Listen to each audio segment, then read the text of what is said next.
Welcome to the Salmon Runs YouTube. Enjoy the video. You start right now by preparing a simple backup and then opening Settings. Once in Settings, go to Apps, choose Manage Apps, and enable Show System Apps.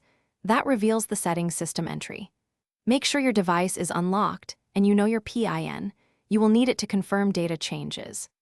This step is essential because battery history lives inside System App Storage, and you are about to access that storage to remove past usage records safely and deliberately. Now focus on clearing app data for the Settings app. Open its app info and tap Storage.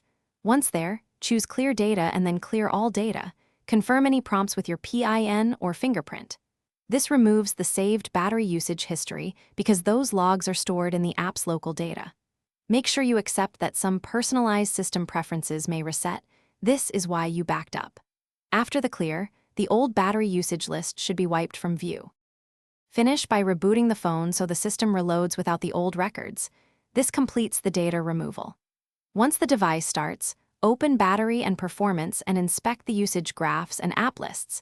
They should be empty or reflecting only new activity. If the history persists, make sure you cleared the correct settings entry, then clear its cache only, update MIUI, or boot to recovery to wipe the cache partition. These steps resolve lingering cached history without harming your data. Thanks for watching. Consider subscribing if we helped you.